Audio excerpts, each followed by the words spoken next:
Assalamualaikum warahmatullahi wabarakatuh. Selanjutnya Umroh Hudaybiyah. Beberapa peperangan atau pengiriman pasukan yang sebelumnya dikirim oleh Nabi ternyata mampu membuat bangsa Arab segan terhadap kaum muslimin. Hal ini menunjukkan terbukanya sedikit demi sedikit tanda-tanda kemenangan dan kesuksesan dakwah agama Islam. Saat itu Nabi Muhammad bermimpi bahwa beliau dan para sahabat memasuki Masjidil Haram dan berhasil mengambil kunci Ka'bah serta tawaf dan menunaikan ibadah umroh. Beliau menceritakan mimpi ini kepada para sahabat dan hal ini membuat mereka riang gembira. Mereka memperkirakan bahwa di tahun ini mereka akan bisa memasuki kota Mekah.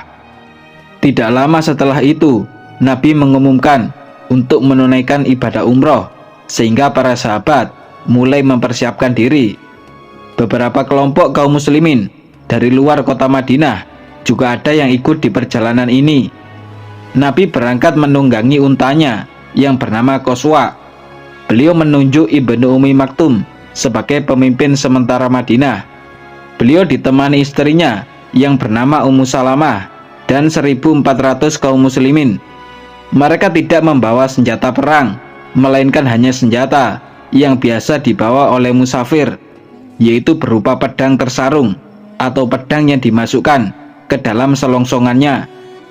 Setelah semuanya siap, kaum muslimin mulai bergerak menuju Mekah, tepatnya pada awal bulan Dzulhijjah tahun ke-6 Hijriah. Nabi mengutus seorang mata-mata untuk berjalan terlebih dahulu agar dia mencari informasi tentang kondisi kaum Quraisy. Beberapa saat kemudian, mata-mata itu kembali. Dia menginformasikan bahwa beberapa kabilah Arab sedang berkumpul untuk menghadang kaum muslimin memasuki Masjidil Haram. Lalu Nabi bertanya tentang kesiapan kaum muslimin menghadapi musuh. Kemudian Abu Bakar menjawab, "Wahai Rasulullah, sungguh Allah dan Rasulnya lebih tahu bahwa kita datang hanya untuk umroh. Kita datang tidak untuk memerangi siapapun. Akan tetapi, siapa saja yang menghalangi kita memasuki Masjidil Haram, tentu akan kita perangi." Mendengar jawaban Abu Bakar, Nabi memutuskan untuk melanjutkan perjalanan. Sementara di pihak kaum Quraisy, ternyata mereka mendengar tentang keberangkatan kaum muslimin ini. Mereka langsung bermusyawarah untuk menghalangi kaum muslimin memasuki Masjidil Haram. Setelah Nabi berhasil menghindar dari penghadangan kabilah-kabilah Arab, ada seseorang yang menginformasikan bahwa 200 pasukan berkuda Quraisy yang dipimpin oleh Khalid bin Walid sedang berada di jalan utama menuju Mekah. Pasukan Khalid berusaha menghadang kaum muslimin di sana, sehingga posisi kedua belah pihak saling berhadapan. Khalid melihat dari kejauhan bahwa kaum muslimin sedang melakukan sholat duhur. Lalu dia menyusun rencana akan menyerang kaum muslimin ketika mereka sholat asar. Sebab dalam kondisi sholat, kaum muslimin tidak akan siap untuk melakukan penyerangan. Namun Allah berkehendak lain. Ketika waktu sholat asar tiba, Allah menurunkan perintah agar kaum muslimin melakukan sholat khauf. Sholat khauf adalah sholat fardu 5 waktu yang dikerjakan dalam keadaan takut atau darurat, dengan posisi sebagian shaf mengawasi musuh dan membentuk seperti pasukan yang siap untuk berperang. Sehingga hal ini membuat rencana Khalid bin Walid dan pasukannya gagal. Kemudian Nabi menempuh jalur yang sulit di celah-celah gunung. Tujuan beliau untuk menghindari jalur utama menuju Mekah. Melihat kaum muslimin menempuh jalur lain, Khalid pulang dan melaporkannya kepada kaum Quraisy. Sementara Nabi terus melanjutkan perjalanan dan akhirnya singgah di sekitar sumur Hudaybiyah. Kaum muslimin mengambil air di dalamnya. Tidak lama kemudian sumur itu mengering. Maka mereka mengadukannya kepada Nabi. Lalu beliau mengambil sebatang panah dari selongsongannya, kemudian menyuruh mereka menancapkannya di dasar sumur tersebut. Maka mata air di dalamnya langsung memancar dengan deras, bahkan cukup untuk memenuhi kebutuhan air kaum muslimin yang berjumlah 1.400 orang. Kemudian datanglah Budail bin Warqa bersama beberapa orang dari Bani Khuza'ah. Meski belum mau memeluk Islam, Bani Khuza'ah termasuk kabilah kepercayaan Nabi yang tinggal di dekat Mekah. Budail berkata kepada Nabi, "Sungguh, sekelompok musuh sedang membawa pasukannya untuk memerangimu dan menghalangimu memasuki Masjidil Haram." Lalu Nabi menjawab, "Sungguh aku datang tidak untuk berperang, maka sampaikanlah kepada kaum Quraisy, jika mereka mau berdamai, maka bukakan jalan untukku memasuki Masjidil Haram. Namun jika yang mereka inginkan adalah perang, demi Allah, aku akan menghadapinya." Budail pun bergegas pergi ke Mekah untuk menemui kaum Quraisy. Dia berkata, "Hai kaum Quraisy, aku datang kepada kalian setelah bertemu dengan Muhammad. Sungguh dia datang tidak untuk berperang. Dia hanya ingin kalian membukakan jalan menuju Masjidil Haram. Namun dia juga siap jika yang kalian inginkan adalah perang." Setelah mendengar ucapan Budail, kaum Quraisy mengirim salah satu orangnya ke sumur Hudaybiyah untuk bernegosiasi dengan Nabi Muhammad. Namun utusan ini kembali tanpa membuahkan hasil. Maka kaum Quraisy kembali mengirim orang kedua. Akan tetapi dia juga kembali dengan tangan hampa tanpa membawa solusi. Akhirnya kaum Quraisy mengirim orang ketiga. Dia bernama Urwah bin Mas'ud. Urwah memang biasa dikirim untuk menemui para raja. Ketika Urwah sampai di Hudaybiyah, Nabi bersabda, "Aku datang tidak untuk berperang. Aku hanya ingin memasuki Masjidil Haram. Jika kalian ingin berdamai silahkan. Namun jika kalian ingin berperang, tentu aku akan menghadapinya." Kemudian Urwah melakukan negosiasi. Dia juga mengamati dengan seksama perilaku kaum muslimin dalam memuliakan Nabi Muhammad. Setelah itu, Urwah kembali kepada kaum Quraisy. Dia berkata, "Hai kaum Quraisy, sungguh aku sudah pernah menjadi duta untuk menemui beberapa raja, mulai dari Kaisar Romawi, Kisra Persia, sampai Najasyi Habasyah. Demi Allah, aku belum pernah melihat ada seorang raja yang diagungkan oleh pengikutnya melebihi Muhammad diagungkan oleh para sahabatnya.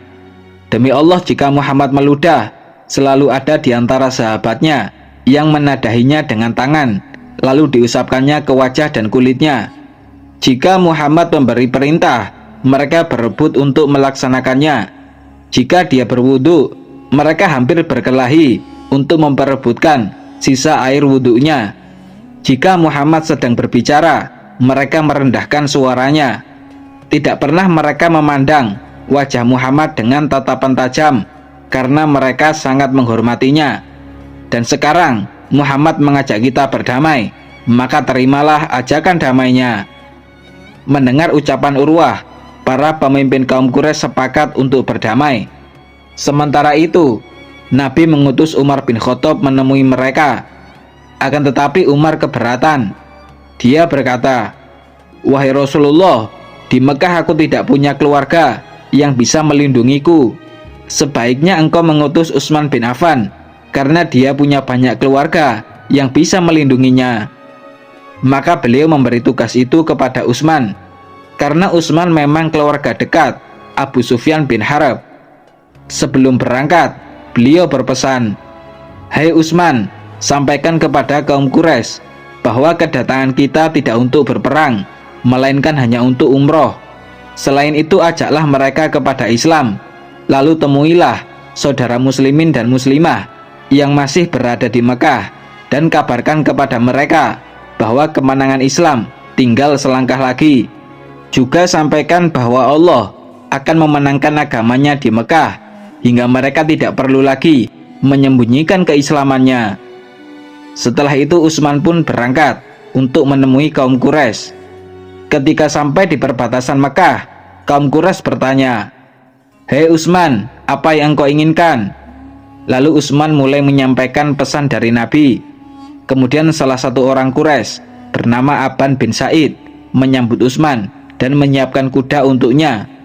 Aban menjamin keamanan Utsman dan mengawalnya memasuki Mekah. Setelah sampai, Utsman ditawari untuk melakukan tawaf di Masjidil Haram. Akan tetapi dia menolak. Utsman tidak mau melakukan tawaf sampai Nabi Muhammad ikut melakukannya. Kaum Quraisy membutuhkan waktu untuk bermusyawarah, sehingga mereka memutuskan untuk menahan Utsman. Namun karena penahanan ini berlangsung cukup lama, tersebarlah isu di antara kaum muslimin bahwa Utsman telah dibunuh. Kemudian Nabi bersabda, "Kita tidak akan pergi dari sini sebelum menyelesaikan urusan kita dengan kaum Quraisy." Lalu beliau mengajak kaum muslimin melakukan baiat dan berjanji tidak melarikan diri sampai mati. Baiat ini dikenal dengan nama Baiat Ridwan. Kaum muslimin mulai mengerumuni Nabi, kemudian satu persatu dari mereka mulai berbaiat sampai orang terakhir. Sementara Utsman, beliau baiat dengan tangan beliau sendiri. Ketika prosesi baiat selesai dilakukan, tiba-tiba Utsman datang, sehingga beliau membaiatnya secara langsung. Baiat Ridwan ini dilakukan di bawah sebatang pohon. Tentang hal ini Allah berfirman, "Sesungguhnya Allah telah ridho terhadap orang-orang mukmin ketika mereka melakukan baiat kepadamu di bawah pohon." Al-Quran Surat Al-Fath ayat 18.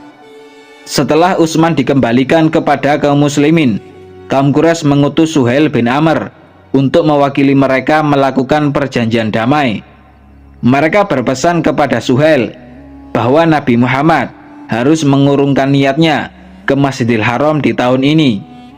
Negosiasi berlangsung cukup lama, hingga akhirnya kedua belah pihak sepakat melakukan perjanjian damai.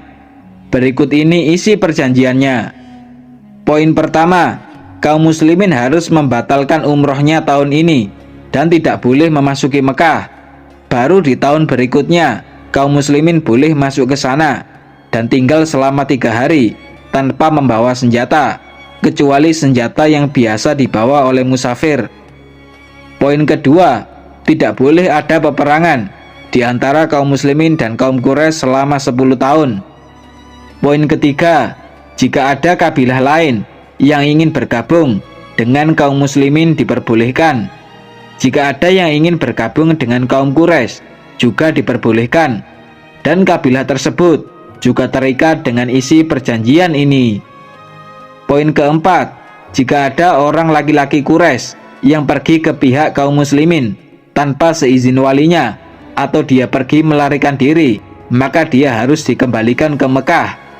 Namun sebaliknya, jika ada orang muslimin yang pergi ke pihak kaum Quraisy, dia tidak perlu dikembalikan. Di poin keempat ini kaum Quraisy lebih diuntungkan, sehingga banyak sahabat yang melakukan protes kepada Nabi. Namun beliau berusaha menenangkan mereka dan tetap menolak untuk menggantinya. Setelah 4 poin ini disetujui, beliau memanggil Ali bin Abi Thalib untuk menuliskan naskah perjanjian. Nabi bersabda, "Hai Ali, tulislah Bismillahirrahmanirrahim." Mendengar hal itu, Suhail langsung memprotes, "Aku tidak mengenal nama Ar-Rahman dan Ar-Rahim. Tulis saja Bismikallahumma." Lalu Nabi menyuruh Ali menuruti permintaan Suhail.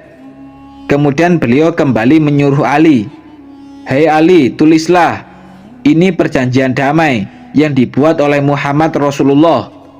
Dan Suhail kembali memprotes, "Hai Muhammad, kalau kami yakin engkau ini Rasulullah, tentu kami tidak perlu repot-repot menghalangimu memasuki Masjidil Haram, dan kami tidak akan berperang melawanmu. Tulis saja Muhammad bin Abdullah." Lalu Nabi bersabda, "Sesungguhnya aku tetap Rasulullah meski kalian mendustakanku." Kemudian beliau menyuruh Ali untuk menulis Muhammad bin Abdullah. Kemudian penulisan naskah perjanjian diteruskan sampai selesai. Begitu naskah perjanjian ini ditandatangani, Bani Khuza'ah langsung bergabung dengan pihak kaum muslimin, sementara Bani Bakar bergabung dengan pihak kaum Quraisy. Di tengah-tengah penulisan naskah ini, datanglah anak laki-laki Suhail bin Amr yang bernama Abu Jandal. Berbeda dengan ayahnya, Abu Jandal sudah masuk Islam. Dia datang untuk ikut bergabung kepada kaum muslimin. Namun jika Abu Jandal memaksa ikut, maka kaum muslimin melanggar poin keempat isi perjanjian ini, sehingga Nabi memutuskan untuk mengembalikan Abu Jandal kepada kaum Quraisy di Mekah. Perjanjian damai ini dikenal dengan nama Perjanjian Hudaybiyah.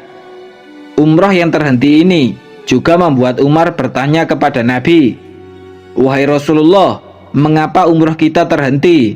Padahal engkau telah bermimpi dan mengatakan bahwa kita akan memasuki Masjidil Haram dan tawaf di sana." Lalu Nabi bersabda, "Iya benar, aku telah mengatakan hal itu. Akan tetapi apakah aku mengatakan bahwa kita akan memasuki Masjidil Haram di tahun ini?" Umar menjawab, "Tidak wahai Rasulullah." Kemudian beliau bersabda lagi, "Sungguh, jika telah tiba waktunya, kita akan tawaf di sana." Setelah perjanjian damai Hudaybiyah ini disepakati, kaum perempuan muslimah mulai berhijrah ke Madinah. Lalu wali mereka dari pihak kaum Quraisy datang untuk menyusul mereka agar dikembalikan ke Mekah. Namun Nabi menolak permintaan tersebut, sebab di naskah perjanjian Hudaybiyah tidak ada larangan bagi kaum perempuan muslimah. Hijrahnya mereka ini juga disampaikan di dalam Al-Quran. Allah berfirman, "Hei orang-orang yang beriman, apabila datang berhijrah kepadamu perempuan-perempuan yang beriman, maka hendaklah kamu uji keimanan mereka.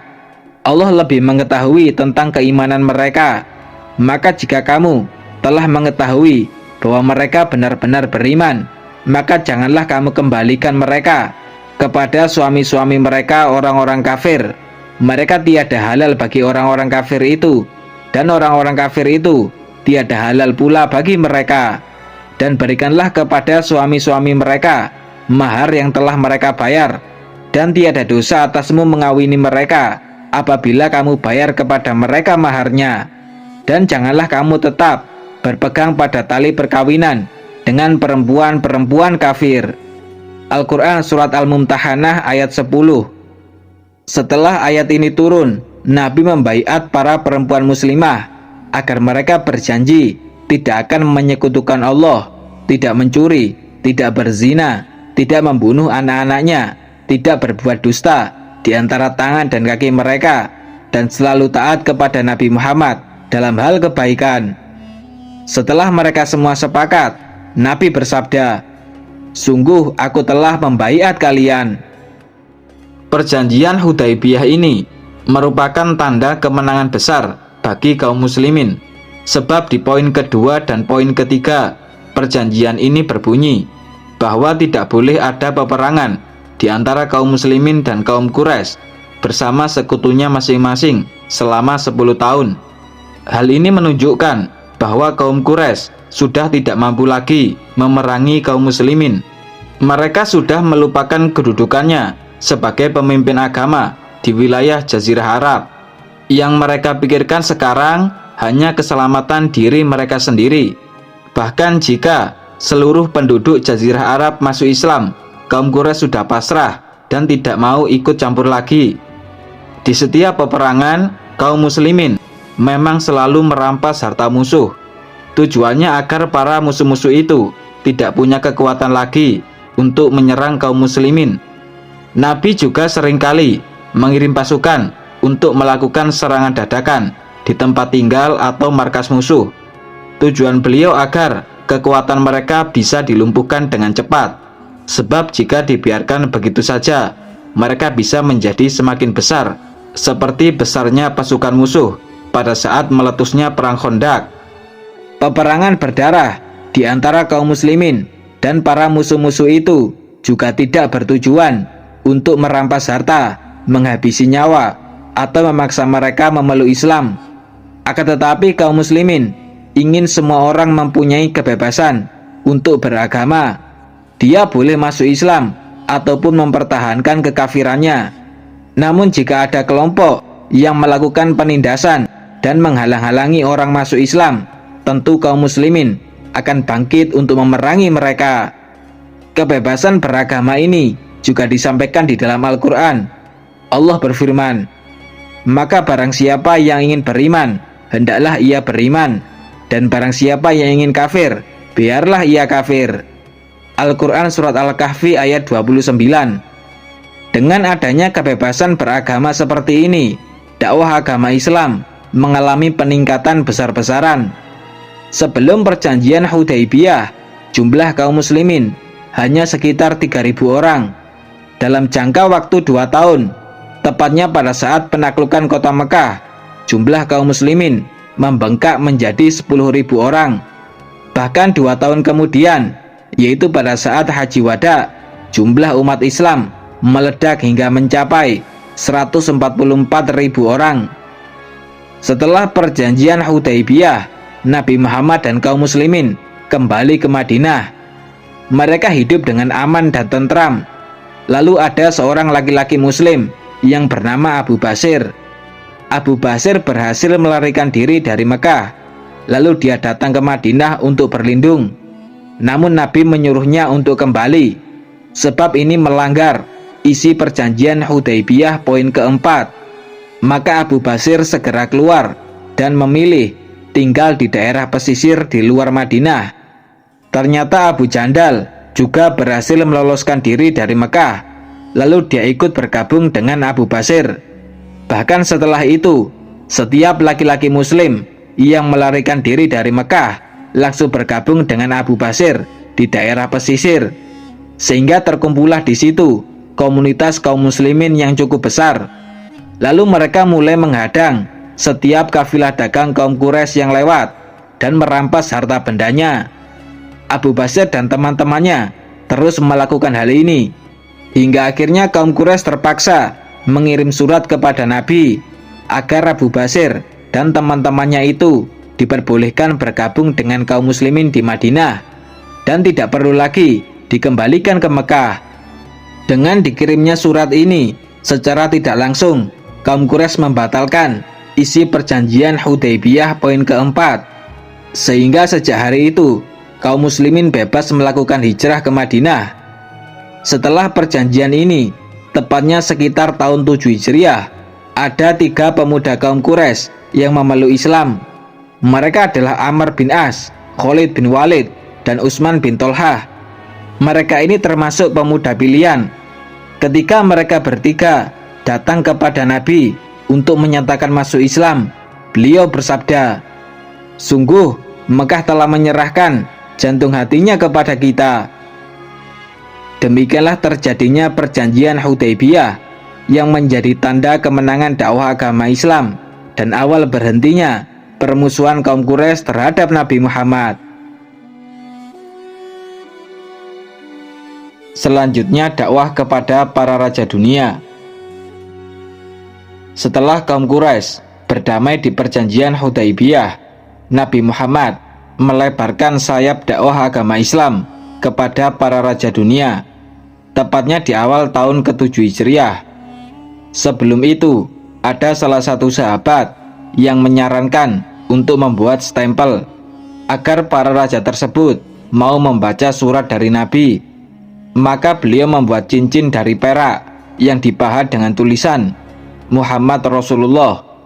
Kemudian beliau memilih beberapa sahabat yang berpengetahuan dan berpengalaman untuk diutus menyampaikan surat-surat ini. Surat pertama kepada Najasyi, sang raja negeri Habasyah. Najasyi mempunyai nama asli Ashamah bin Abjar. Nabi mengirim surat kepadanya melalui Amr bin Umayyah. Berikut ini isi suratnya. Dari Muhammad Rasulullah kepada Najasyi, penguasa Habasyah. Saya mengajak Tuan mengikuti dakwah agama Islam, dan sesungguhnya saya adalah utusan Allah. Maka masuk Islamlah, niscaya Tuan akan selamat. Jika Tuan menolak masuk Islam, maka dosa orang-orang Nasrani dari kaum Tuan menjadi tanggungan Tuan. Wahai ahli kitab, mari kita berpegang pada suatu kalimat atau ketetapan di antara kita dan kalian, bahwa jangan menyembah kecuali kepada Allah, dan janganlah menyekutukannya dengan apapun, dan janganlah sebagian dari kita menjadikan Tuhan sebagian yang lainnya selain Allah.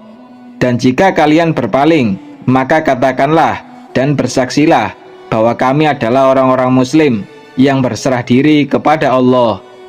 Al-Quran Surat Ali Imran ayat 64. Ketika Amr bin Umayyah menyampaikan surat ini, Najasyi langsung mengambilnya. Dia turun dari kursi singgasananya dan seketika itu juga menyatakan masuk Islam di depan sepupu Nabi, yaitu Ja'far bin Abi Thalib. Saat itu Ja'far memang masih hijrah di Habasyah bersama beberapa kaum muslimin lainnya. Setelah masuk Islam, Najasyi membalas surat Nabi. Berikut ini isi balasannya. Kepada Muhammad Rasulullah dari Najasyi Ashamah, surat Tuhan telah sampai kepada saya. Wahai Rasulullah, tentang penjelasan Tuhan soal Isa bin Maryam. Demi Tuhan langit dan bumi, sesungguhnya Isa tidak lebih dari apa yang Tuhan sebutkan. Dia memang seperti yang Tuhan katakan. Saya telah masuk Islam di hadapan sepupu Tuhan. Saya telah menampung sepupu Tuhan dan teman-temannya. Saya bersaksi bahwa Tuhan adalah utusan Allah yang benar dan membenarkan. Selain mengirim surat, Nabi juga meminta agar Ja'far dan kaum muslimin dipulangkan. Maka Najasyi memulangkan mereka ke Madinah dengan 2 perahu bersama Amr bin Umayyah. Najasyi wafat pada bulan Rajab tahun ke-9 Hijriah. Nabi berbelasungkawa atas wafatnya. Beliau juga melakukan sholat ghaib untuknya. Surat kedua kepada Muqawqis, pemimpin bangsa Koptik, sang penguasa negeri Mesir. Muqawqis mempunyai nama asli Juraij bin Mata. Dan berikut ini isi suratnya. Dari Muhammad Rasulullah kepada Muqawqis, pemimpin bangsa Koptik. Semoga keselamatan menyertai orang yang mendapatkan petunjuk. Sesungguhnya saya menyeru Tuhan kepada Islam. Masuk Islamlah, niscaya Tuhan akan selamat. Masuk Islamlah, niscaya Allah akan memberi Tuhan pahala 2 kali lipat. Namun jika Tuhan menolak, maka Tuhan yang akan menanggung dosa seluruh bangsa Koptik. Surat ini diakhiri teks Al-Quran Surat Ali Imran ayat 64. Nabi biasanya mencantumkan ayat Al-Quran ini di akhir surat yang beliau kirim kepada para raja yang merupakan ahli kitab, yaitu yang beragama Yahudi dan Nasrani. Nabi menunjuk Hatib bin Abi Balta'ah untuk menyampaikan surat ini kepada Muqawqis. Ketika Hatib sampai, dia berkata kepada Muqawqis, "Sungguh sebelum Tuhan ada seorang laki-laki yang mengaku sebagai Tuhan. Dia adalah Fir'aun. Sehingga Allah menghukum dia di dunia dan di akhirat. Dia berani menentang Allah sehingga Allah membinasakannya. Semoga Tuhan berkenan mengambil pelajaran darinya." Lalu Muqawqis menjawab, "Kami mempunyai agama yang tidak akan kami tinggalkan, kecuali jika ada agama yang lebih baik daripada agama kami." Hatib berkata lagi, "Kami mengajak Tuhan memeluk agama Islam yang telah disempurnakan oleh Allah, sehingga tidak ada lagi agama selain ini. Nabi kami adalah orang yang diperlakukan paling keras oleh kaum Quraisy dan paling dimusuhi oleh kaum Yahudi, akan tetapi paling dekat dengan kaum Nasrani. Demi Allah, kabar yang dibawa Musa tentang kedatangan Isa sama halnya dengan kabar yang dibawa oleh Isa tentang kedatangan Muhammad. Seruan kami kepada Tuhan untuk mengimani Al-Quran sama seperti seruan Tuhan kepada ahli Taurat untuk mengimani Injil.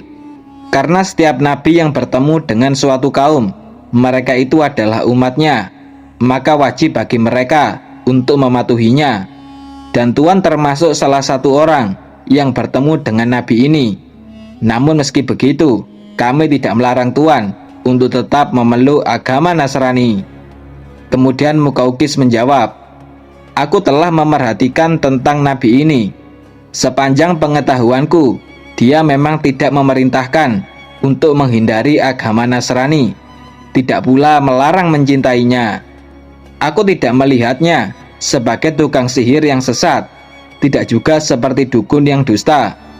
Aku dengar dia membawa tanda kenabian dengan mengungkapkan yang tersembunyi dan mengabarkan yang rahasia.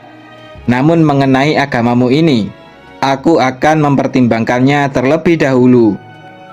Meski tidak mau masuk Islam, Muqawqis memberi Nabi hadiah. Dia juga membalas surat beliau. Berikut ini isi balasannya. Kepada Muhammad bin Abdullah dari Muqawqis, pemimpin bangsa Koptik. Saya telah membaca surat Tuhan. Saya memahami apa yang Tuhan katakan dan apa yang Tuhan serukan. Saya tahu bahwa masih ada nabi yang akan diutus setelah Isa, tetapi saya menduga bahwa dia akan muncul dari wilayah Syam. Saya menghormati utusan Tuhan. Sekarang saya mengirim dua perempuan ini kepada Tuhan. Keduanya memiliki kedudukan mulia di antara bangsa Koptik. Saya juga mengirimkan beberapa helai kain dan seekor keledai untuk Tuhan. Dua perempuan yang dikirim oleh Muqawqis adalah Maryah dan Sirin. Lalu Nabi menikahi Maryah dan dikaruniai anak laki-laki yang bernama Ibrahim. Namun Ibrahim wafat saat dia masih kecil. Sedangkan Sirin beliau berikan kepada Hasan bin Sabit. Surat ketiga kepada Kisra, sang raja negeri Persia. Kisra mempunyai nama asli Abarwiz. Bangsa Persia adalah penganut agama Majusi, yaitu penyembah api. Dan berikut ini isi surat yang dikirim oleh Nabi dari Muhammad Rasulullah kepada Kisra, penguasa Persia. Saya menyeru Tuhan kepada Allah. Saya adalah utusan Allah kepada seluruh umat untuk memberi peringatan kepada orang yang masih hidup dan menunjukkan kebenaran kepada orang-orang kafir. Masuk Islamlah, niscaya Tuhan akan selamat. Namun jika Tuhan menolak, maka Tuhan yang akan menanggung dosa orang-orang Majusi. Abdullah bin Hudzaifah berangkat untuk menyampaikan surat ini. Ketika dia sampai dan surat dari Nabi ini dibacakan, sang Kisra langsung merobeknya. Dengan penuh kesombongan, dia berkata, "Seorang hamba yang hina dina dari rakyatku berani-beraninya menulis namanya sebelum namaku." Saat berita perobekan surat ini sampai kepada Nabi, beliau bersabda, "Semoga Allah juga merobek-robek kekuasaannya." Setelah merobek surat dari Nabi, Kisra mengirim surat kepada Bazan. Bazan adalah pejabat atau semacam gubernur kerajaan Persia yang ditugaskan untuk memimpin wilayah Yaman. Kisra menginstruksikan agar Bazan mengirim dua orangnya untuk menangkap Nabi Muhammad. Ketika dua utusan Bazan sampai di Madinah, mereka berkata kepada Nabi, "Maharaja Kisra telah memerintahkan kami berdua menjemput Tuan, lalu membawa Tuan untuk menghadapnya." Lalu Nabi meminta mereka berdua untuk menemui beliau di hari berikutnya. Pada waktu yang sama, terjadi pemberontakan besar-besaran di kerajaan Persia. Kisra Abarwiz berhasil dibunuh oleh anaknya sendiri yang bernama Sirawih, sehingga Sirawih menduduki tahta kerajaan Persia. Peristiwa pemberontakan ini terjadi pada malam hari tanggal 10 Jumadil Ula tahun ke-7 Hijriah. Malaikat Jibril mendatangi Nabi Muhammad dan menyampaikan bahwa Kisra Abarwiz dibunuh oleh anaknya. Keesokan harinya, ketika dua utusan Bazan kembali menemui Nabi, beliau memberitahukan kabar terbunuhnya Kisra Abarwiz kepada mereka berdua. Lalu keduanya bertanya, "Apakah Tuan yakin dengan apa yang Tuan katakan? Bagaimana kalau kami menyampaikan ucapan Tuan ini kepada gubernur Bazan?" Nabi menjawabnya dengan tegas, "Silahkan, beritahukan kabar ini kepadanya. Katakan juga bahwa agama dan kekuasaanku akan menyamai, bahkan melebihi wilayah kerajaan Persia. Katakan pula padanya, jika dia masuk Islam, aku akan mengokohkan kekuasaannya dan menunjuknya sebagai raja bagi rakyatnya." Kedua utusan itu pun pulang ke Yaman dan menemui Bazan serta menyampaikan informasi yang mereka dapatkan dari Nabi. Tidak lama setelah itu, datanglah surat dari kerajaan Persia ke Yaman. Surat tersebut berisi pengumuman bahwa Sirawih berhasil membunuh dan merebut kekuasaan kerajaan Persia dari ayahnya. Sirawih juga berpesan kepada Badhan, "Awasi laki-laki yang disebut-sebut oleh ayahku, dan jangan sampai kalian menyerangnya sebelum ada perintah dariku." Ketika Badhan membaca surat ini, dia sadar bahwa yang dikatakan oleh Nabi Muhammad memang benar-benar terjadi. Maka Badhan dan orang-orang Persia yang tinggal di Yaman akhirnya masuk Islam. Surat keempat, kepada Kaisar, sang raja bangsa Romawi. Kaisar Romawi mempunyai nama asli Heraklius. Berikut ini isi suratnya. Dari Muhammad Rasulullah kepada Heraklius, sang Kaisar Romawi. Masuk Islamlah, maka Tuhan akan selamat. Masuk Islamlah, niscaya Allah akan memberi Tuhan pahala 2 kali lipat. Jika Tuhan menolak, maka Tuhan yang akan menanggung dosa orang-orang Romawi. Surat ini diakhiri dengan teks Al-Quran, surat Ali Imran ayat 64. Nabi menunjuk Dihyah bin Khalifah sebagai pembawa surat ini. Dihyah berangkat menuju Syam sebab Heraklius sedang berada di sana. Saat itu Abu Sufyan bin Harb juga sedang berada di Syam bersama rombongan dagang kaum Quraisy. Heraklius meminta mereka untuk mendekat.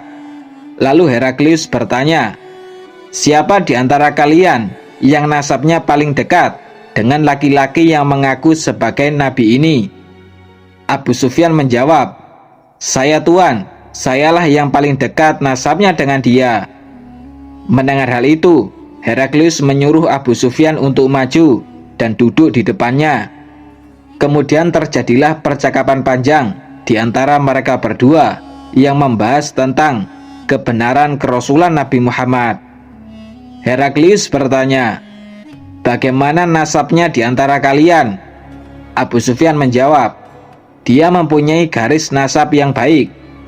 Heraklius bertanya lagi, "Apakah sebelumnya ada salah seorang di antara kalian yang mengatakan seperti apa yang dia katakan?" "Tidak ada," jawab Abu Sufyan. "Apakah dari nenek moyangnya ada yang pernah menjadi raja?" "Tidak ada." "Pengikutnya para bangsawan ataukah orang-orang lemah?" "Pengikutnya orang-orang lemah." "Pengikutnya semakin bertambah atau semakin berkurang?" "Pengikutnya semakin bertambah." "Apakah di antara pengikutnya ada yang keluar dari agamanya karena kecewa pada ajarannya?" "Tidak ada." "Sebelum dia mengajarkan agamanya, pernahkah kalian menuduhnya berdusta?" "Tidak pernah." "Pernahkah dia menipu?" "Tidak pernah." "Apakah kalian memeranginya?" "Iya, kami memeranginya." "Bagaimana keadaan perangnya?" "Terkadang kami yang menang, terkadang dia yang menang." "Apa yang diperintahkannya kepada kalian?" Abu Sufyan menjawab, "Dia memerintahkan untuk menyembah Allah dan jangan menyekutukannya dengan sesuatu apapun. Dia juga memerintahkan kami untuk mendirikan sholat, berperilaku jujur, menjaga kehormatan diri, dan menyambung silaturahim." Mendengar jawaban-jawaban dari Abu Sufyan, lalu Heraklius mulai menjelaskan maksud dari setiap pertanyaan yang dia berikan untuk membenarkan kerasulan Nabi Muhammad. Heraklius berkata, "Aku menanyaimu tentang nasabnya. Engkau jawab bahwa dia adalah orang yang bernasab mulia. Dan ini memang benar. Memang seperti itulah para utusan Allah. Dia selalu diutus dari keluarga yang memiliki nasab mulia di antara kaumnya. Aku menanyaimu, apakah sebelumnya ada salah seorang di antara kalian yang mengatakan seperti apa yang dia katakan?" Engkau jawab tidak ada. Dan ini memang benar, sebab jika sebelumnya ada orang lain, pasti dia hanya meniru perkataan yang pernah diucapkan oleh orang sebelumnya. Aku menanyaimu, apakah di antara nenek moyangnya ada yang pernah menjadi raja? Engkau jawab tidak ada. Dan ini memang benar, sebab jika di antara nenek moyangnya ada yang pernah menjadi raja, pasti dia hanya sedang berusaha untuk mengembalikan kekuasaan nenek moyangnya. Aku menanyaimu, apakah kalian pernah menuduhnya berdusta sebelum dia membawa agamanya? Engkau jawab tidak, dan ini memang benar, sebab seorang nabi tidak pernah berdusta kepada manusia. Dia juga tidak akan berdusta kepada Allah. Aku menanyaimu, apakah pengikutnya dari kalangan bangsawan atau dari orang-orang lemah? Engkau jawab, pengikutnya dari orang-orang lemah, dan ini memang benar, sebab pengikut para nabi memang dari golongan orang-orang lemah. Aku menanyaimu, apakah jumlah pengikutnya semakin bertambah atau semakin berkurang? Engkau jawab, pengikutnya semakin bertambah, dan ini memang benar, sebab keimanan akan terus meningkat hingga mencapai kesempurnaan. Aku menanyaimu, apakah di antara pengikutnya ada yang keluar dari agamanya karena kecewa dengan ajarannya? Engkau jawab tidak ada, dan ini memang benar, sebab keimanan akan menancap dengan kokoh di dalam hati para pengikutnya. Aku menanyaimu, apakah dia menipu? Engkau jawab tidak pernah, dan ini memang benar, sebab para nabi tidak pernah menipu. Aku menanyaimu, apa saja yang dia perintahkan? Engkau jawab, dia memerintahkan kalian untuk menyembah Allah dan tidak menyekutukannya dengan apapun. Dia juga melarang kalian menyembah berhala, serta memerintahkan sholat, berperilaku jujur, dan menjaga kehormatan. Jika engkau menjawab semua pertanyaanku ini dengan jujur, sungguh dia memang benar-benar seorang nabi, dan dia akan segera menguasai tempat di mana kakiku berpijak saat ini. Sebenarnya aku sudah mengetahui tentang kedatangan nabi ini, akan tetapi aku tidak menyangka bahwa dia datang dari kaum kalian. Seandainya aku bisa berjumpa dengannya, pasti aku akan menemuinya, dan seandainya aku berada di dekatnya, sungguh aku akan membasuh kakinya. Kemudian rombongan dagang kaum Quraisy pergi untuk melanjutkan perjalanan. Heraklius memang mengakui kerasulan Nabi Muhammad, namun akhirnya dia menolak masuk Islam karena lebih sayang dengan kekuasaannya. Pada saat berbicara dengan Heraklius, Abu Sufyan selalu berkata jujur, sebab kalau sampai dia ketahuan berbohong, dia malu kalau Heraklius menyebutnya sebagai pendusta. Sejak saat itu, di dalam hati Abu Sufyan juga mulai tumbuh keyakinan tentang kebenaran agama Islam. Dia juga yakin bahwa kemenangan nantinya akan menjadi milik Nabi Muhammad. Heraklius mengirim sejumlah hadiah kepada Nabi berupa harta benda dan pakaian melalui Dihyah bin Khalifah. Namun di perjalanan pulang, Dihyah dibegal oleh beberapa orang dari Bani Juzam. Setibanya di Madinah, Dihyah langsung menemui Nabi. Dia melaporkan tentang surat kepada Heraklius dan juga pembegalan yang dilakukan oleh Bani Juzam. Kemudian beliau mengirim 500 pasukan yang dipimpin oleh Zaid bin Harisah menuju Bani Juzam. Pasukan muslimin ini berhasil menggempur musuh hingga banyak korban yang berjatuhan, dan berhasil membawa pulang harta rampasan berupa 1000 unta, 5000 kambing, dan 100 tawanan dari kalangan perempuan dan anak-anak. Sebenarnya Bani Juzam sudah menjalin perjanjian damai dengan Nabi, namun beberapa orang dari pembegal itu melanggar secara sepihak. Ada salah satu pemimpin Bani Juzam yang sudah masuk Islam. Dia bernama Zaid bin Rifa'ah. Lalu Zaid bersama beberapa orangnya mengajukan amnesti atau pembatalan hukuman kepada Nabi. Maka beliau menginstruksikan kepada pasukan muslimin agar seluruh harta rampasan dikembalikan kepada Bani Juzam. Surat kelima kepada Mungdzir bin Sawi, sang penguasa Bahrain. Berikut ini isi suratnya. Dari Muhammad Rasulullah kepada Mungdzir bin Sawi, penguasa Bahrain. Saya menyeru Tuhan kepada Allah, masuk Islamlah, niscaya Tuhan akan selamat. Jika Tuhan menolak, maka Tuhan akan menanggung dosa orang-orang Bahrain. Nabi menunjuk Ala bin Hadrami untuk mengirim surat ini. Sesampainya di sana, Mungdir masuk Islam dan membalas surat Nabi. Berikut ini isi balasannya. Wahai Rasulullah, sungguh saya telah membaca surat Tuhan kepada rakyat Bahrain. Sebagian dari mereka kagum dan masuk Islam, namun sebagian yang lain menolak. Di negeri saya ada penganut agama Majusi dan Yahudi, maka keluarkanlah titah atau ketetapan Tuhan kepada saya mengenai mereka. Kemudian Nabi Muhammad kembali membalas surat Mungdir. Berikut ini isi balasannya. Dari Muhammad Rasulullah kepada Mungdir bin Sawi. Sesungguhnya siapa saja menasehati orang lain, maka sesungguhnya dia menasehati dirinya sendiri. Barang siapa mentaati utusan-utusan saya dan mengikuti perintahnya, berarti dia telah taat kepada saya. Sesungguhnya utusan-utusan saya memuji Tuhan dengan pujian yang baik. Saya memberi syafaat kepada kaum Tuhan. Biarkanlah orang-orang Islam selagi mereka tunduk pada agama ini. Saya memaafkan kesalahan orang yang bersalah, karena itu terimalah mereka. Apabila Tuhan berbuat baik, kami tidak akan memisahkan Tuhan dari kedudukan Tuhan. Barang siapa tetap memeluk agama Yahudi dan Majusi, maka diwajibkan atas mereka membayar jizyah. Jizyah adalah semacam zakat yang diberlakukan untuk penduduk non-muslim pada suatu pemerintahan di bawah peraturan Islam.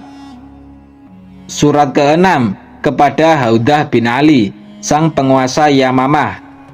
Berikut ini isi suratnya. Dari Muhammad Rasulullah kepada Haudah bin Ali, penguasa Yamamah. Keselamatan semoga terlimpahkan kepada orang yang mengikuti petunjuk. Ketahuilah bahwa agama saya akan meluas sampai ke ujung dunia. Oleh karena itu, masuk Islamlah, maka Tuhan akan selamat. Dan saya akan tetap menjadikan Tuhan sebagai penguasa Yamamah. Nabi mengutus Salid bin Amr untuk mengirim surat ini. Ketika sampai, Haudah mengirim balasan bahwa dia meminta sebagian kekuasaan Nabi Muhammad. Berikut ini isi balasannya. Alangkah bagusnya seruan Tuhan itu. Bangsa Arab menghormati saya, maka dari itu berikanlah untuk saya sebagian kekuasaan Tuhan. Niscaya saya akan mengikuti Tuhan. Haudah memberi Salid beberapa hadiah dan pakaian dari sutra. Kemudian Salid pulang ke Madinah dan mengabarkan semuanya kepada Nabi. Setelah beliau mengetahui surat balasan dari Haudah, beliau bersabda, andai saja dia meminta kepadaku sebidang tanah pun, aku tidak akan memberikannya. Binasalah dia dan binasalah apa yang ada dalam kekuasaannya. Setelah penaklukan kota Mekah, tepatnya di tahun 8 Hijriah, Malaikat Jibril mengabarkan kepada Nabi bahwa Haudah telah meninggal dunia. Surat ke-7 kepada Haris bin Abi Syamir, sang penguasa kerajaan Ghosan. Kerajaan Ghosan berdiri di bawah kendali kerajaan Romawi yang berpusat di Damaskus. Berikut ini isi suratnya. Dari Muhammad Rasulullah kepada Haris bin Abi Syamir. Sesungguhnya saya mengajak Tuhan untuk beriman kepada Allah semata, yang tidak ada sekutu baginya. Masuk Islamlah, maka Tuhan akan selamat, dan Tuhan akan tetap berkuasa. Nabi menunjuk Syuja' bin Wahab untuk mengirim surat ini. Setibanya di sana, Haris menanggapinya dengan penuh kesombongan. Dia berkata, siapapun yang berani mengambil kekuasaanku, akan kuserang dia. Meski Haris tidak mau masuk Islam dan menolak dengan keras, akan tetapi dia memberi Nabi hadiah berupa kain dan harta, serta Syuja' juga dipulangkan ke Madinah dengan baik. Surat ke-8 kepada Raja Oman. Oman dipimpin oleh 2 orang bersaudara, yaitu Jaifar bin Julunda dan Abdullah bin Julunda. Berikut ini isi suratnya. Dari Muhammad Rasulullah kepada Jaifar dan Abdullah, putra Julunda. Saya menyeru tuan berdua kepada Islam. masuk Islamlah, niscaya Tuhan berdua akan selamat. Sesungguhnya saya adalah utusan Allah kepada seluruh umat manusia. Saya memberi peringatan kepada orang yang masih hidup dan memperlihatkan kebenaran kepada orang-orang kafir. Jika Tuhan berdua menerima Islam, saya akan tetap menjadikan Tuhan berdua sebagai penguasa. Namun jika Tuhan berdua menolak, maka kekuasaan Tuhan berdua akan musnah. Kuda-kuda saya akan memasuki halaman istana Tuhan berdua, dan agama saya akan menguasai kerajaan Tuhan berdua. Nabi menunjuk Amr bin As untuk menyampaikan surat ini. Amr pun berangkat menuju Oman, dan dia lebih dulu menemui Abdullah bin Julunda. Amr berkata, "Aku adalah utusan Rasulullah kepada Tuhan dan kepada saudara Tuhan." Abdullah bin Julunda bertanya, "Saudaraku lebih tua dan lebih berkuasa daripada aku. Aku akan mengantarkanmu untuk menemuinya. Dan apa yang engkau dakwahkan?" Amr menjawab, "Aku menyeru kepada Allah semata yang tiada sekutu baginya. Tuhan harus meninggalkan yang Tuhan sembah selain Allah dan bersaksi bahwa Muhammad adalah utusan Allah." Abdullah bertanya lagi, "Wahai Amr, engkau adalah putra orang terpandang di tengah kaummu, dan kami sangat kagum dengan ayahmu. Lalu bagaimana keadaan dia?" Amr menjawab, "Ayahku meninggal sebelum beriman kepada Rasulullah. Padahal aku ingin sekali dia masuk Islam dan membenarkan Rasulullah. Dulu aku sama seperti ayahku, namun akhirnya Allah memberiku hidayah Islam." Ayah Amr adalah As bin Wa'il, yaitu salah satu pemimpin kaum Quraisy yang terkenal. Abdullah bertanya lagi kepada Amr, "Kapan engkau mulai masuk Islam?" "Belum lama." "Di mana engkau masuk Islam?" "Di hadapan Najasyi, dan dia juga ikut masuk Islam." "Bagaimana reaksi rakyat Najasyi?"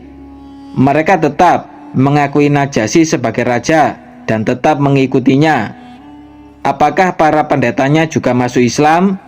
"Iya, mereka masuk Islam." "Berhati-hatilah hai Amr dengan ucapanmu.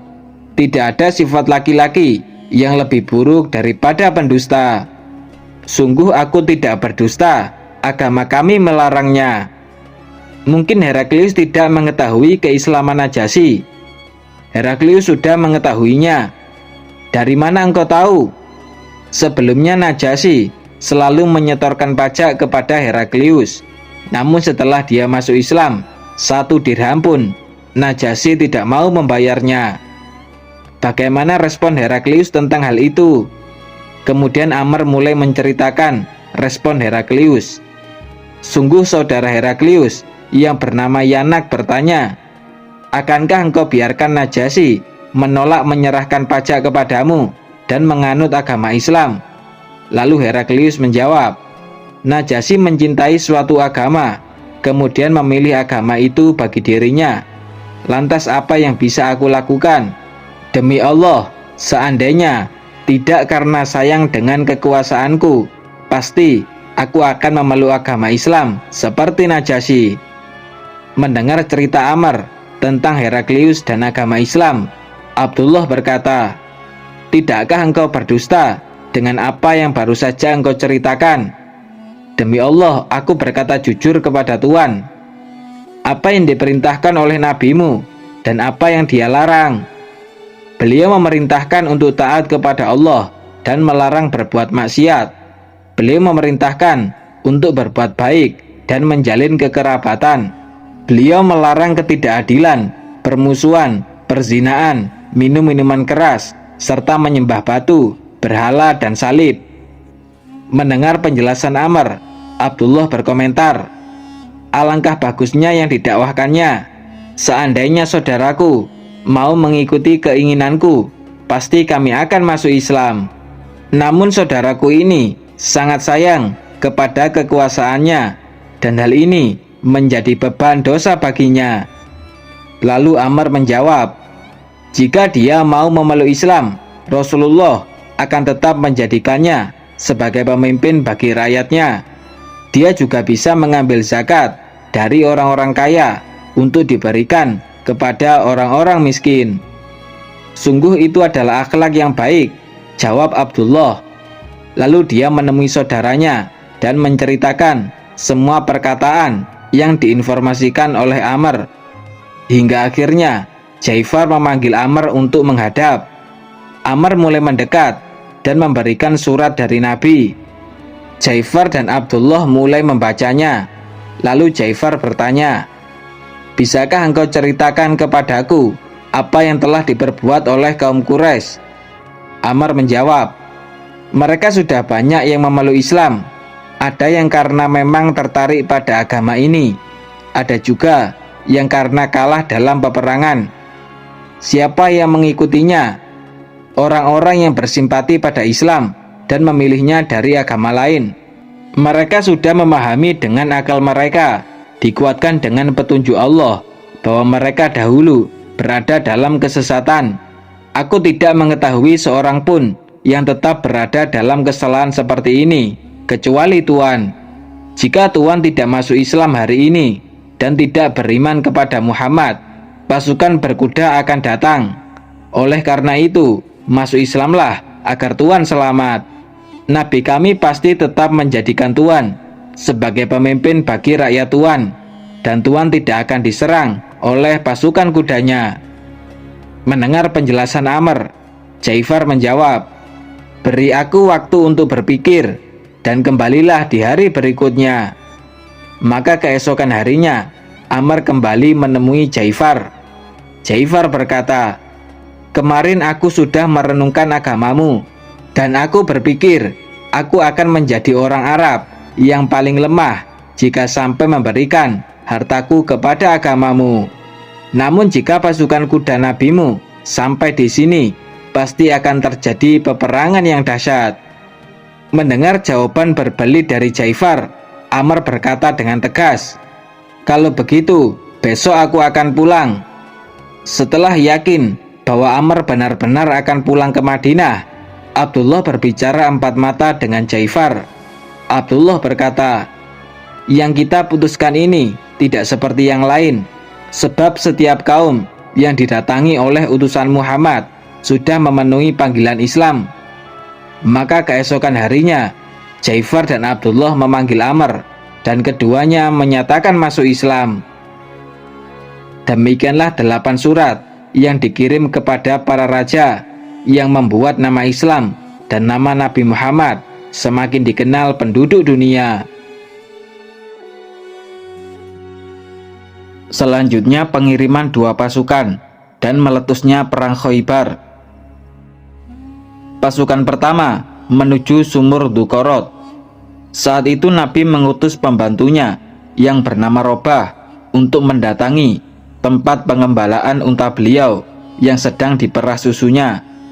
Robah berangkat ditemani Salamah bin Aqwa. Namun tiba-tiba datanglah Bani Fazaroh menyerbu dan berusaha menguasai gerombolan unta itu. Maka Salamah menyuruh Robah untuk pulang melaporkannya kepada Nabi. Kemudian beliau datang bersama sekelompok sahabat dan langsung mengejar musuh hingga sampai di sumur Dukorot. Kemudian sekelompok sahabat ini membiarkan musuh lari dan memutuskan untuk kembali ke Madinah. Perang Dukorot terjadi 3 hari sebelum meletusnya perang Khaybar. Pasukan kedua menuju daerah Najd.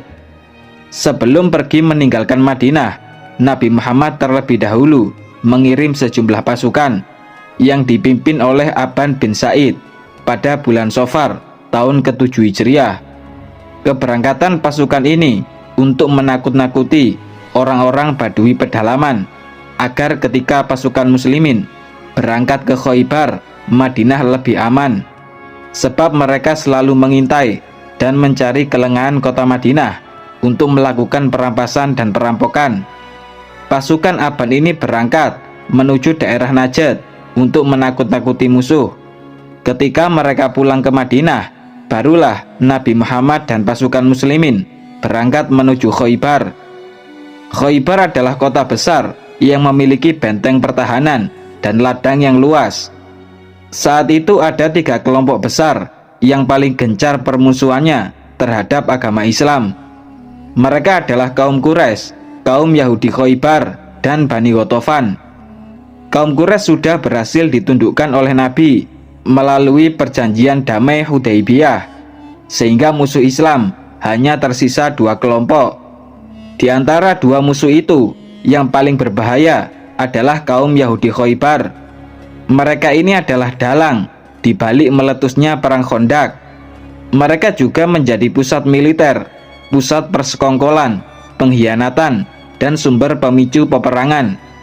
Atas dasar inilah Nabi memfokuskan serangannya kepada mereka. Kemenangan pasukan muslimin sebenarnya sudah diinformasikan oleh Allah. Tentang hal ini Allah berfirman, Allah menjanjikan kepada kamu harta rampasan yang banyak yang kamu ambil, maka disegerakan harta rampasan ini untukmu. Al-Quran Surat Al-Fath ayat 20. Pasukan muslimin yang berangkat menuju Khaybar adalah para peserta baiat di Hudaybiyah. Jumlah mereka sekitar 1.400 orang. Setelah semuanya siap, pasukan muslimin berangkat menuju Khaybar. Pada malam terakhir sebelum perang meletus, pasukan muslimin sampai dan bermalam di dekat markas Yahudi Khaybar. Orang-orang Yahudi sama sekali tidak menyadari kedatangan mereka ini. Ketika waktu subuh tiba, Nabi mendirikan sholat bersama pasukan muslimin.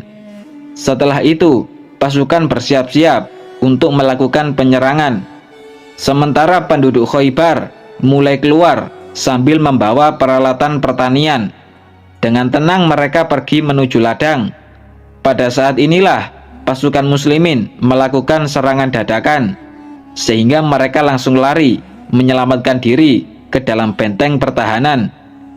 Khaybar dibagi menjadi 2 wilayah. Wilayah pertama ada 5 benteng, yaitu Benteng Naim, Benteng So'ab, Benteng Zubair, Benteng Ubay, dan Benteng Nazar. Di wilayah kedua ada 3 benteng, yaitu Benteng Qamus, Benteng Watih, dan Benteng Sulalim. Selain itu masih ada beberapa benteng berukuran kecil yang kekuatan dan kekokohannya di bawah ke-8 benteng ini. Nabi memilih tempat untuk dijadikan markas pasukan di dekat Benteng Naim. Serangan pertama yang dilakukan pasukan muslimin tidak terlalu membuahkan hasil. Nabi bersabda, sungguh besok aku akan memilih dan memberikan bendera perang ini kepada seseorang yang mencintai dan dicintai oleh Allah dan Rasul-Nya. Allah akan memberikan kemenangan melalui dirinya. Maka keesokan harinya, pasukan muslimin segera mendekati Nabi.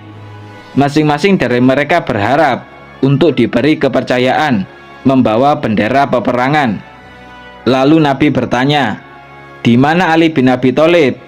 Mereka menjawab, wahai Rasulullah, Ali sedang sakit mata.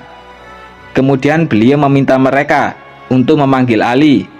Setelah Ali datang, Nabi meludahi kedua mata Ali dan mendoakannya. Seketika itu juga matanya yang sakit langsung sembuh.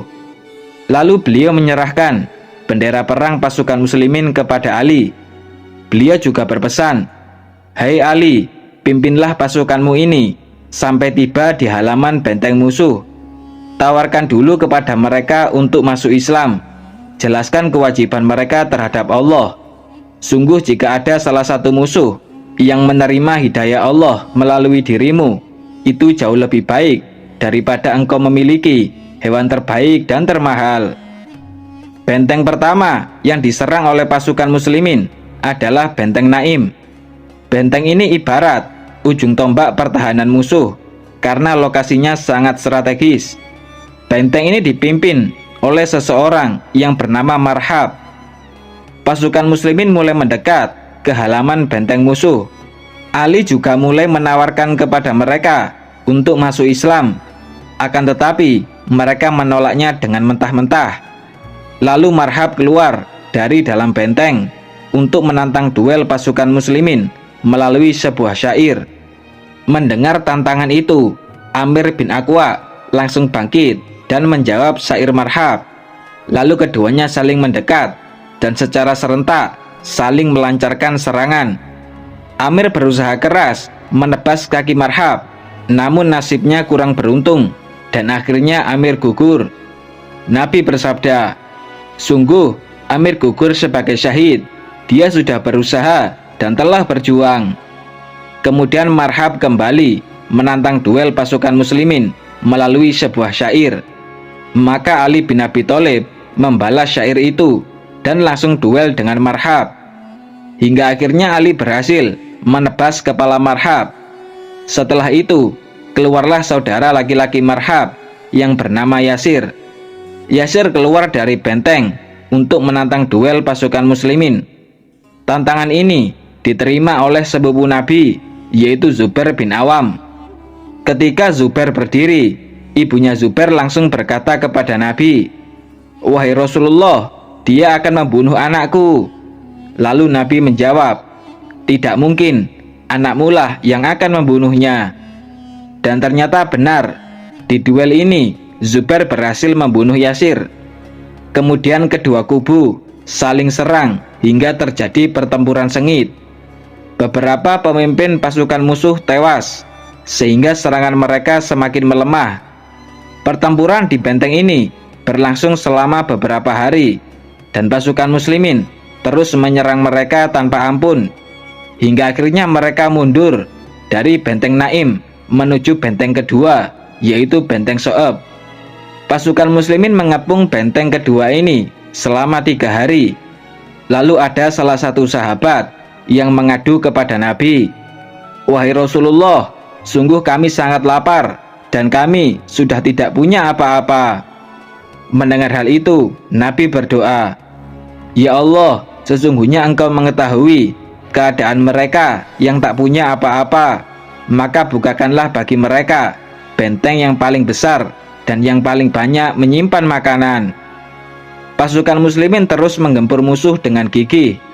Mereka terus menyerang secara bertubi-tubi. Hari itu juga, sebelum matahari terbenam, benteng So'ab berhasil ditaklukkan. Benteng kedua ini mempunyai harta yang melimpah dan cadangan makanan paling banyak. Pasukan muslimin juga menemukan berbagai macam persenjataan canggih pada masa itu, seperti ketapel berukuran raksasa yang disebut sebagai manjanik, dan tank perang tradisional yang terbuat dari kayu. Setelah benteng kedua berhasil dikuasai, pasukan musuh mundur menuju benteng ketiga, yaitu benteng Zubair. Nabi memerintahkan pasukan muslimin untuk melakukan pengepungan, sebab benteng ketiga ini terletak di puncak gunung dengan medan yang sangat sulit dan tidak bisa dijangkau oleh kuda ataupun manusia. Setelah pengepungan berjalan selama 3 hari, datanglah seorang laki-laki Yahudi. Dia berkata, "Hai Muhammad, meskipun engkau mengepungnya selama 1 bulan, mereka tidak akan menyerah, karena mereka mempunyai persediaan air yang melimpah dari sumur bawah tanah. Mereka keluar pada malam hari untuk mengambilnya dan kembali dengan selamat. Jika engkau sanggup memutus aliran air ini, mereka akan menyerah kepadamu." Maka Nabi langsung memutus jalur perairan mereka, dan pasukan musuh pun akhirnya keluar dari benteng, sehingga terjadi pertempuran yang dahsyat. Korban dari kedua kubu mulai berjatuhan. Pasukan musuh secara perlahan juga mundur menuju benteng keempat, yaitu benteng Ubay. Tanpa buang-buang waktu, pasukan muslimin langsung beralih mengepung benteng keempat ini. Para pahlawan dari pihak musuh satu persatu menantang duel. Abu Dujanah dan beberapa pahlawan muslimin lainnya menerima tantangan duel ini dan berhasil menyelesaikannya dengan sempurna. Abu Dujanah segera menyerbu benteng musuh, diikuti oleh pasukan muslimin. Selama beberapa waktu terjadi pertempuran sengit di dalam benteng. Pasukan muslimin menggempur musuh tanpa ampun. Hal ini membuat mereka kewalahan. Akhirnya mereka berhamburan keluar dari benteng keempat menuju benteng kelima, yaitu benteng Nazar. Benteng Nazar ini merupakan benteng terakhir yang berada di wilayah pertama Khaybar. Benteng ini merupakan benteng yang paling kuat. Bahkan pihak musuh sangat yakin bahwa pasukan muslimin tidak akan mampu mendobrak benteng tersebut meskipun dengan mengerahkan seluruh kemampuan. Sehingga dari awal peperangan, pasukan musuh sudah meninggalkan anak-anak dan para perempuan mereka di dalam benteng kelima ini. Pasukan muslimin melakukan pengepungan dan penyerangan secara maksimal. Namun, karena posisi benteng kelima ini berada di atas gunung yang tinggi, maka mereka kesulitan untuk mendobrak ataupun menghancurkannya. Bahkan sebaliknya, pihak musuh terus melakukan penyerangan dari dalam benteng dengan cara menghujani anak panah dan lemparan batu. Kondisi sulit ini membuat Nabi memutuskan untuk memasang ketapel raksasa atau manjanik. Pasukan muslimin membidik manjanik itu dan mengarahkannya ke dinding benteng, hingga akhirnya benteng kelima itu jebol. Maka terjadilah pertempuran sengit di dalam benteng. Kehancuran kaum Yahudi Khaybar sudah semakin terlihat karena benteng kelima ini dengan benteng keenam yang berada di wilayah kedua Khaybar jaraknya cukup jauh, sehingga tidak semua pasukan musuh bisa melarikan diri dengan mudah. Sebagian dari mereka lari dengan meninggalkan anak-anak dan para perempuan. Setelah berhasil menguasai benteng kelima, pasukan muslimin bergerak menuju wilayah kedua Khaybar. Di sana ada benteng Qomus, benteng Watih, dan benteng Sulalim. Pasukan muslimin melakukan pengepungan selama 14 hari, dan selama itu pasukan musuh sama sekali tidak keluar dari benteng. Akhirnya Nabi memutuskan untuk menyerang mereka dengan manjanik. Setelah bentengnya jebol, maka keluarlah pasukan Yahudi dan menyatakan untuk menyerah. Kinanah bin Abil Huqaiq maju menemui Nabi untuk melakukan negosiasi damai. Dia meminta agar orang-orang Yahudi yang berada di dalam benteng dijamin keamanannya. Mereka diizinkan pergi meninggalkan Khaybar bersama keluarganya. Sebagai kompensasi, orang-orang Yahudi akan meninggalkan emas, perak, tanah, dan seluruh harta kekayaannya yang berada di Khaybar, kecuali pakaian yang melekat di badan. Mendengar tawaran ini, Nabi menyetujuinya, namun dengan syarat tidak boleh ada harta kekayaan yang disembunyikan. Setelah perjanjian damai ini, maka seluruh wilayah Khaybar dan hartanya menjadi harta rampasan pasukan muslimin. Meski telah menyepakati perjanjian damai, ternyata Kinanah bin Abil Huqaiq menyembunyikan sejumlah harta. Kinanah menimbun peti berisi harta kekayaan berupa perhiasan milik Huyai bin Akhtab. Huyai dulunya adalah pemimpin Bani Nadir yang tinggal di Madinah. Ketika Bani Nadir terusir, Huyai membawa seluruh harta kekayaannya menuju Khaybar. Namun akhirnya Huyai dieksekusi mati bersama Bani Quraidah setelah perang Khandaq. Nabi menemui Kinanah untuk meminta harta kekayaan Huyai yang dia sembunyikan. Namun Kinanah menolak dengan alasan tidak mengetahui keberadaannya. Tiba-tiba ada salah seorang Yahudi yang datang menemui Nabi. Dia berkata, "Hai Muhammad, aku sering melihat Kinanah mengitari reruntuhan bangunan itu." Kemudian Nabi bertanya kepada Kinanah, "Bagaimana kalau kami membunuhmu jika ternyata harta itu bisa kami temukan?" Mendengar ancaman Nabi, Kinanah malah menantang, "Iya, silahkan." Lalu Nabi memerintahkan agar reruntuhan bangunan itu digali. Ternyata benar, sebagian harta kekayaan itu memang ada di sana. Nabi kembali bertanya di mana letak harta kekayaan yang lain. Namun Kinanah tetap tidak mau mengatakannya. Maka beliau menyerahkan Kinanah kepada Zubair bin Awam. Beliau bersabda, "Hai Zubair, siksa dia sampai kita berhasil mengambil semua harta kekayaan yang dia sembunyikan." Zubair pun mulai menyiksa Kinanah, akan tetapi dia masih terus beralasan. hingga akhirnya Nabi menyerahkan Kinanah kepada Ibnu Maslamah untuk dibunuh, sebab Kinanah telah membunuh saudara Ibnu Maslamah pada saat penyerangan di Benteng Naim. Nabi juga memerintahkan untuk membunuh saudara Kinanah, sebab keduanya ikut menyembunyikan harta kekayaan Huyai bin Akhtab. Ketika permasalahan harta kekayaan ini selesai, Nabi memutuskan untuk mengusir seluruh Yahudi dari Khaybar. Namun orang-orang Yahudi itu berkata, "Hai Muhammad, biarkan kami tetap di Khaybar mengelola tanah ini, sebab kami lebih berpengalaman daripada kalian."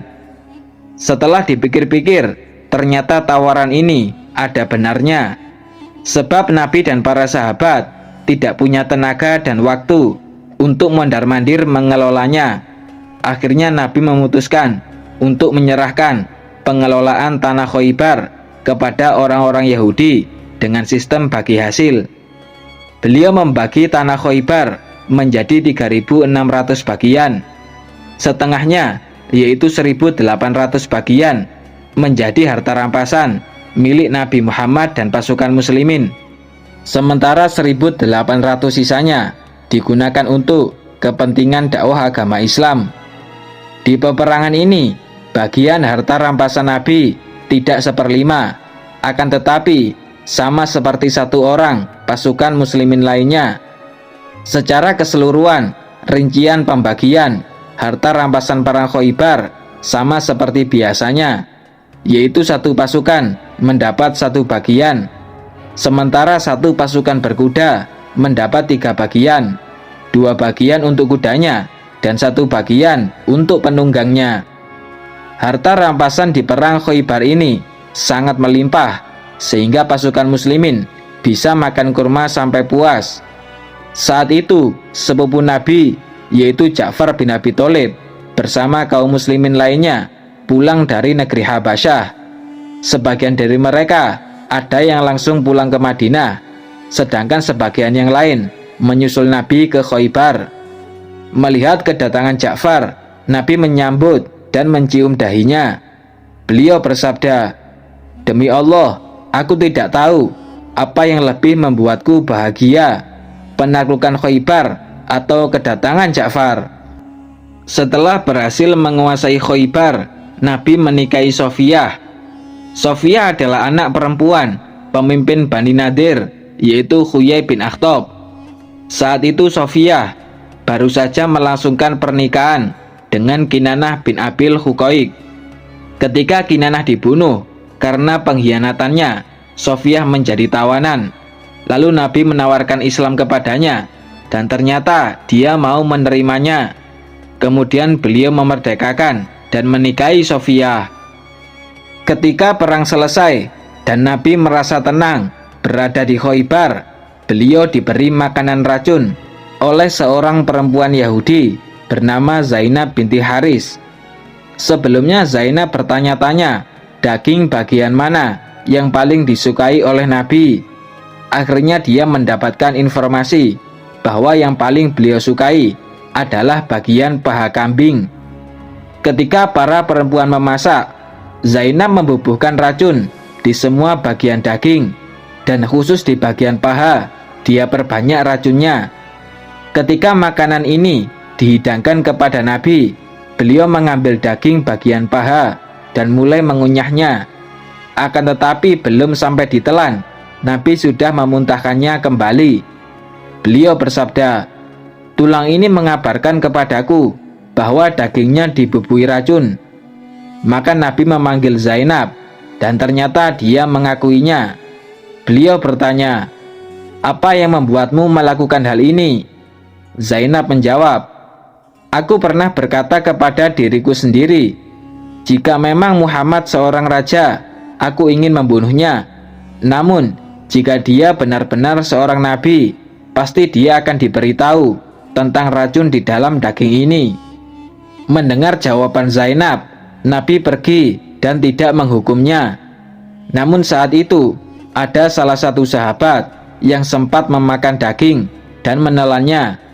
Beberapa waktu kemudian, sahabat tersebut meninggal disebabkan racun itu. Maka Zainab pun akhirnya dibunuh sebagai hukumannya. Jumlah korban terbunuh di perang Khaybar dari pasukan muslimin sebanyak 16 orang, sementara korban di pihak musuh berjumlah 93 orang. Setelah menaklukkan Khaybar, pasukan muslimin menaklukkan beberapa daerah di sekitarnya. Salah satunya adalah daerah Fadak. Sebelumnya, yaitu pada saat pasukan muslimin baru saja tiba di Khaybar, Nabi mengutus Muhayyisah bin Mas'ud untuk menemui orang-orang Yahudi Fadak. Tujuannya untuk mengajak mereka memeluk Islam, namun mereka menunda-nunda jawaban. Ketika mereka mendengar berita bahwa pasukan muslimin berhasil menaklukkan Khaybar, barulah mereka ketakutan.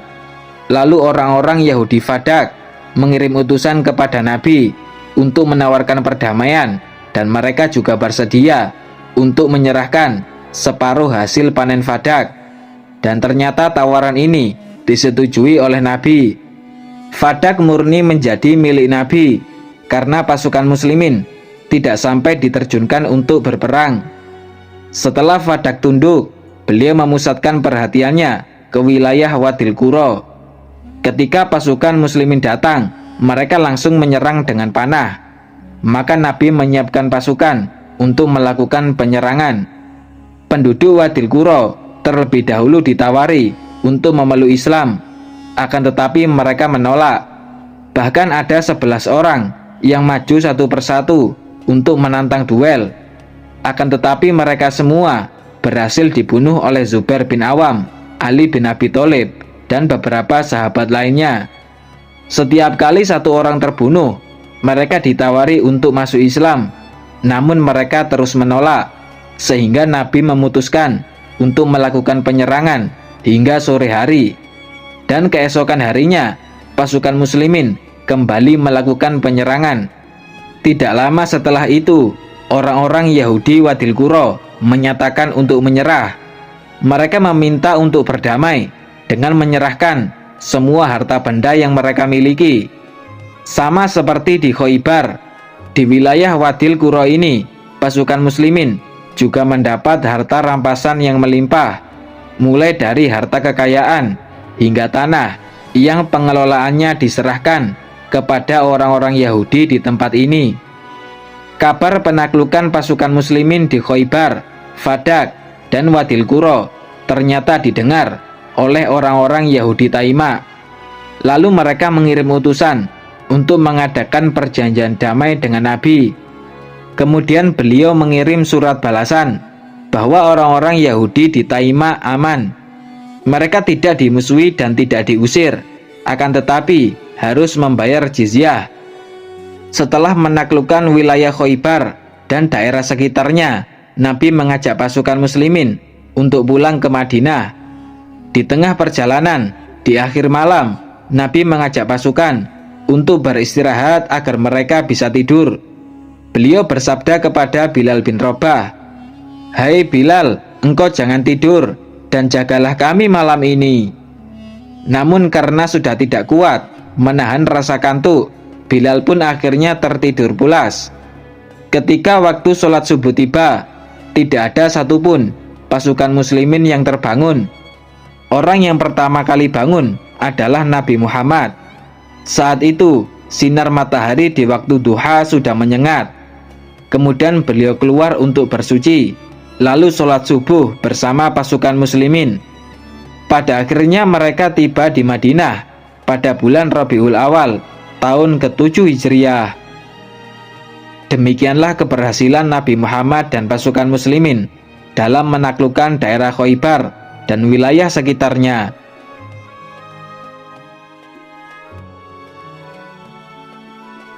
Wallahu a'lamu bishawab. Wassalamualaikum warahmatullahi wabarakatuh.